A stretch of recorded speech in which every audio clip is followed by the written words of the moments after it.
Group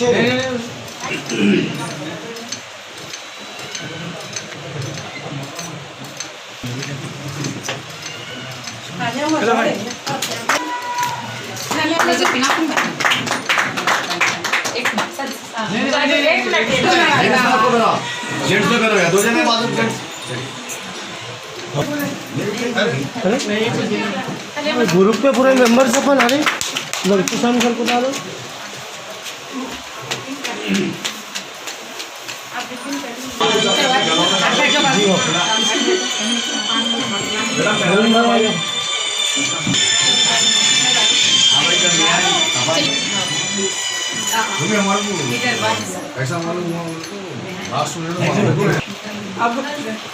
चलो हमारे भाईनगर के सर्कल साहब नया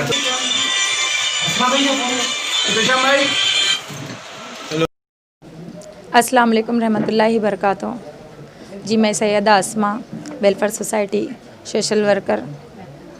आज यहाँ पर इनाग्रेशन का ऐलान की थी मैं, और सभी मेरे गेस्ट जो भी यहाँ पर मैं इनवाइट करी हूँ, और जैसा कि गज़ाला मैडम, मसरत मैडम और खमर मैडम, मौज़म अनवर साहब, सज्जाद भाई, एहतशाम सर, और जो सो Farhana madam, Farzana madam, Rehana madam और अहमदी और माही मैडम और शरीफ भाई और जो है सो मोइन भाई हमारे, और जो है सो जितने भी मेरे अजीज़ साथियाँ हैं उन लोगों का तहे दिल से पहले तो शुक्रिया अदा करती हूँ, और यही वायदा करती हूँ कि इंशाअल्लाह ताला जो भी मैं जो है सो काम करी हूँ लॉकडाउन में, और जितने भी काउंसलिंग्स वगैरह करी हूँ आज तक, करीब 8 साल 10 साल से मैं ये काउंसलिंग कर लेते हुए आ रही हूँ, और जो सो अच्छे से मैं डॉक्टर समीना कॉर्पोरेटर के पास में नर्स भी रह चुकी हूँ। तो यही चाहती हूँ, जैसा कि अभी गज़ाला मैडम बयान करे कि काउंसलिंग सेंटर जैसा खोले, ईमानदारी से काम करना चाहिए, तो मैं भी अपनी पूरी ईमानदारी से काम करूँगी। और जो है सो पूरे लोगों का, मेरे को इतने पूरे सारे लोगों का सपोर्ट है। सबसे पहले तो मेरे को मेरे पूरे मैडम्स का सपोर्ट है, और मेरे जितने भी सर यहाँ पर आए उनका सपोर्ट है, और मेरे पाक परवरदिगार का सपोर्ट है उनकी, और सबसे बड़ा सपोर्ट तो मेरे शौहर का है मेरे को। अगर ये नहीं होते और मुझे इतनी हिम्मत अफजाई नहीं देते तो शायद आज मैं ये मुकाम भी हासिल नहीं कर सकती थी। उसके बाद में मेरी वालदा, मेरे वालिद है जो मुझे आगे बढ़ाने में, तरक्की कराने में उनका भी हाथ है। उसके बाद में मेरे भाई है हबीब इब्राहिम, जो ज़्यादा से ज़्यादा पीछे से मुझे गाइड करते रहे, और मेरे पूरे बहना भाइयाँ जितने भी हैं बाकी, तो सारे लोगों के बातें सुन के उसके बाद में जब मैं ये प्रोफेशनल में घुसी तो मुझे काम करते हुए बहुत अच्छा लगा, और जो सो इसमें मुझे तरक्की मिली, कामयाबी मिली। और मैं मेरे अज़ीज़ जो सो गेस्ट जो डॉक्टर समीना कॉर्पोरेटर है और आज़म शरीफ है, उनको भी मैंने इनवाइट किया था, तो थोड़ा सा टाइम लगने की वजह से वो 6:30-7 बजे तक आएंगे बोल के बताए थे। तो मैं जो है सो ये काम इसलिए करना चाह रही हूँ कि बहुत सारे रिश्ते टूटते हुए मैंने अपनी आँखों से देखा है। तो मैं ये चाहती हूँ कि किसी का रिश्ता ना टूटे। किसी के रिश्ते टूट जाने से बच्चों के ऊपर बहुत बड़ा इफ़ेक्ट होता है। किसी के छोटे बच्चे रहते, 4 बच्चे, 5 बच्चे, 8 बच्चे, 10 बच्चे ऐसा रहते, तो माँ बाप अलग होने से उनका पूरा फ्यूचर ख़राब हो जाता।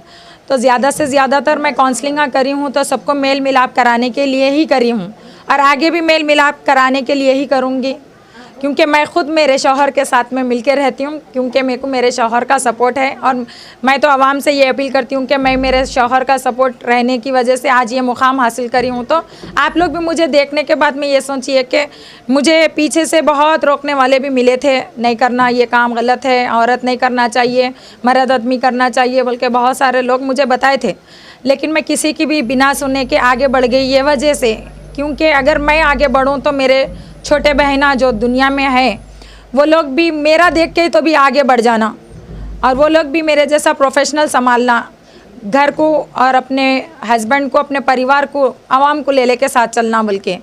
तो जो है सो मैं अपनी तकरीर ज़्यादा नहीं, थोड़ी यहीं पर ख़त्म करते हुए ये बात कहना चाहती हूँ कि मैं आप मीडिया का जो है सो तहे दिल से इस्तकबाल करती हूँ। आप लोग मेरा इंतज़ार करें, मेरे प्रोग्राम का, मेरे फंक्शन का इंतज़ार करें, और आप लोग मेरे फंक्शन में इनवाइट हुए मैं आप लोगों का तहे दिल से शुक्र अदा करती हूँ और सज्जाद भाई का बेइंतहा सच्चे दिल से शुक्रिया अदा करती हूँ कि वो मेरा प्रोग्राम को हमेशा से जब भी मैं प्रोग्राम करना चाहिए सज्जाद भाई मौज़म अनवर भाई सबसे पहले रहे और वो लोग मुझे पीछे से गाइड करते रहे।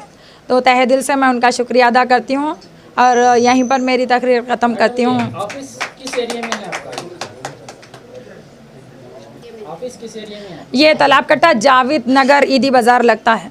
तो अभी आप इस वीडियो के ज़रिए से आप आवाम को क्या मैसेज देना चाह रहे हैं? मैं आवाम को यही मैसेज देना चाह रही हूँ कि आप जो है ना अपने शौहर, अपने बहना, नंदा, जैसा कि मियाँ बीवी का जब रिश्ता एक हो जाता तो कोई बोलते हैं कि ननन की वजह से टूट गया, कोई बोलते सास की वजह से टूट गया, कोई बोलते ससुरे की वजह से टूट गया, कोई बोलते देवर की वजह से। तो हम अगर उनको भाई बहन माने तो ये रिश्ता टूटता नहीं, बरकरार रहता। एक दूसरे पे भरोसा रहना चाहिए। सबसे पहले शौहर को अपनी बीवी पे भरोसा रहना चाहिए, उसके बाद अपनी बीवी को अपने पूरे परिवार पे भरोसा रहना चाहिए। अपन ससुराल में जाने के बाद ना ये करना चाहिए कि अपने को घर छोड़ के मर्द को, शौहर को से माँ बाप से अलग कर देना, बहनों भाइयों से अलग कर देना। नहीं, ऐसा नहीं करना चाहिए। हमें उनके परिवार में जाके बेटी बन के रहना है, बेटी बन के बताना है, ना कि भाऊ बन के बताना है। तो मैं जो है सो यही चाहूँगी अब आवाम की जितनी भी बेटियां हैं उन लोगों से यही चाहूँगी कि आप लोग भी, आप यहाँ से शादी करके जाते हैं तो ये घर आपका मायका है, तो वो घर भी मायका है आपका। तो आप अपने मायके को जैसे मायके की तरह ही देखिए।